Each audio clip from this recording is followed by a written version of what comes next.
with our English class. Today we will learn about subject and predicate.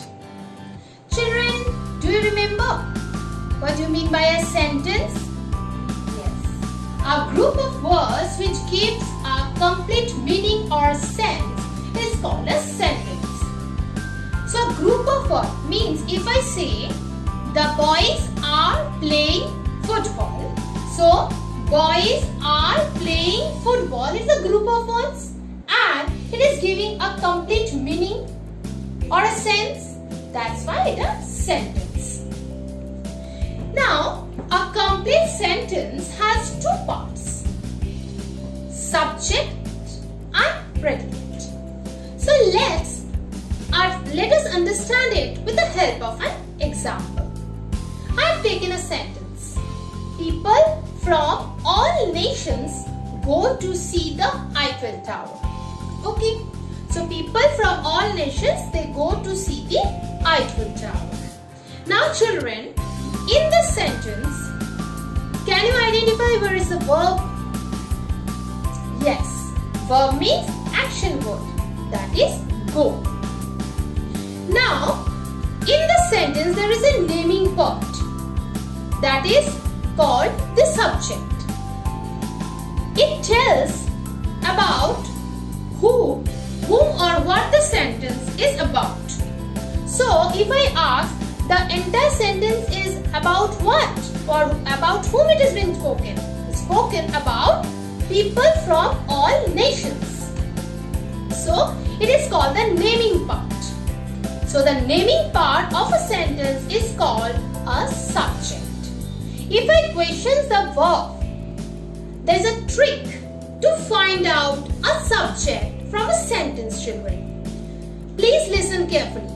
If I question the verb who, the answer that I will get will be my subject. For example, let's check. Who go to see the Eiffel Tower? What will be the answer? People from all nations. So, people from all nations is the naming part or the subject of this sentence.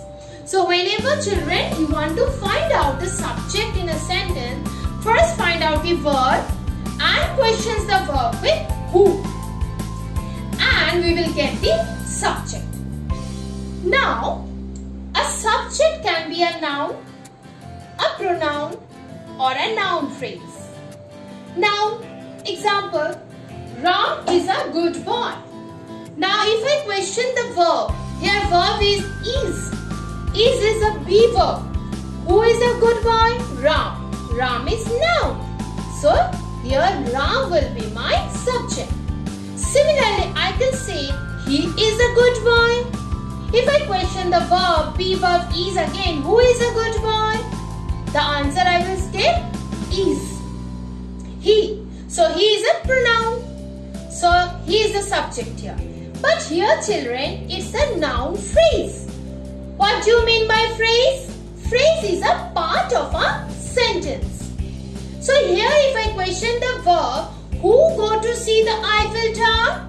The answer that I will get is people from all nations. Here a single noun or a single pronoun is not the subject. Here a part of a sentence is a subject. So here the subject is a noun phrase. Clear? So children, if I question the verb in a sentence with who, the answer that I will get is my subject. Clear? Now, the other part of the sentence, that is, go to see the Eiffel Tower. It is telling about the subject. So, it is a telling part of the sentence which is also called predicate. So, children, subject is the naming part and predicate is the telling part of the subject. It is telling about the subject. Clear? Remember, a predicate begins with a verb. So, if I have asked, underline the predicate, you will start from go to see the Eiffel Tower. So, it is the telling part of the subject or it is called the predicate. all the words in the predicate are called the complete predicate. So children, now it is clear to you that a subject may be a noun or a pronoun or a noun phrase. Similarly, a predicate tells about the subject and it begins with a verb. Clear? Now, this verb, go, who is doing this verb? The subject. The subject is doing the verb. Fine. So, one who does the action. Who go to see the Eiffel Tower? Who is doing the action of going? That is the subject. So, here the verb is go. Now, who is doing the action? That is the subject. Clear? So, one who does the action or does the work in the sentence is called the subject. That's why we are questioning the verb in the sentence with who. Now, if I question the verb with what and whom, if I question, listen carefully children, I have questioned the verb with who, I have got the subject. Now, if I question the verb with what and or whom, I will get an answer. People from all lessons go to see what? The answer I am getting Eiffel Tower. So here Eiffel Tower is my object. So in the predicate part you will get one verb as well as an object. The object receives the action that is done by the subject. Clear children? So today we have learned to find out a subject by questioning the verb who, and if I question the verb with what or whom, I will get the object. So children, in a complete sentence, we have subject and predicate. And in the predicate part, we have a verb. And questioning the verb with who, we will get subject. And questioning the verb with what and whom, we will get the object. Now children, it is clear how to find out a subject, predicate and object in a sentence. I hope it is clear to you. So children, whenever you will get sentence, try to find out the subject and the predicate.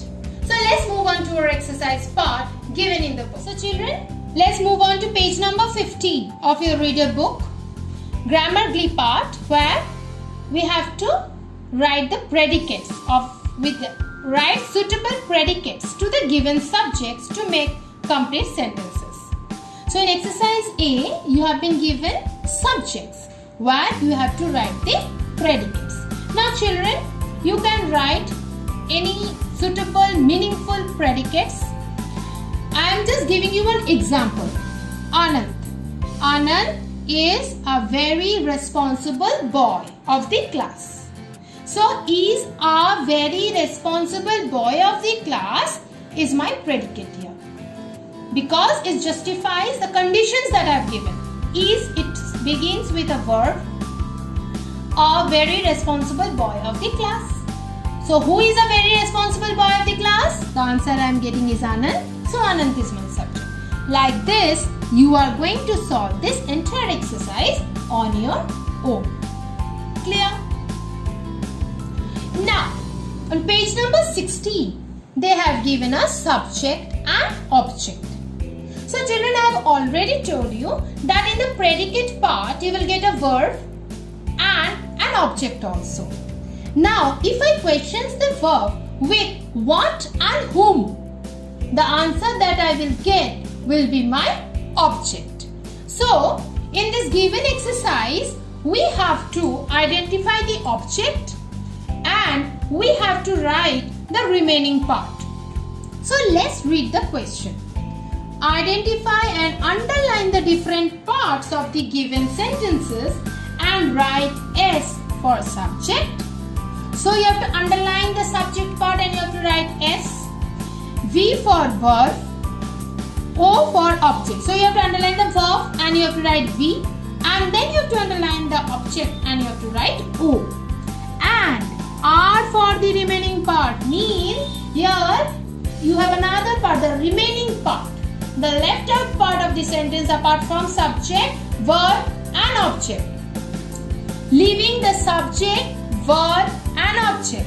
The rest part of the sentence you are going to underline and you are going to write R. Clear? We will question the verb here with whom. With whom. Okay? We are going to question the verb first with who to get the subject and then whom. We will get the object here. And the remaining part we are going to underline and going to write the R there. Question number 1. The cobbler made me a pair of sandals. Well, first we will underline. So children, just follow how I am solving this exercise. First step, identify the verb. Which one is the verb here in this sentence? Made. It's the action verb. So made is my verb. Question the step 2. Question the verb with who. Who made me a pair of sandals? The answer I am getting is the cobbler. So the cobbler is my subject. Now question the verb with whom. The cobbler made a pair of sandals for whom? Answer is me. So me will be my object. And the rest of the part or the remaining part is a pair of sandals will be R. So the cobbler S, made V, me will be O, and a pair of sandals will be R. Clear, children? So follow this step. Identifying the verb first. Question the verb with who, get the subject. Question the verb with whom, for whom. You'll get the object. And the remaining part will be your R part or the remaining part of the sentence. Now children, I will be providing the answer of this exercise to you in a PDF form. But I will suggest first do it on your own the way I have taught you. Then check the answers from the PDF. You are going to solve exercise A and exercise B of the grammar Glee part in your reader notebook. Clear, children? You are going to do it in the reader notebook. Second one, also you will do it in this way. Find out the verb. Question the verb with who, you will get the subject. Question the verb with whom, get the object, and the rest will be your remaining part of the sentence. In this way, you will solve the entire exercise on your own. Then check the answers with the PDF that I will be giving it to you. So, your homework for today, you are going to solve exercise A and B of the grammar Glee part from page number 15 and 16 in your reader notebook. Thank you.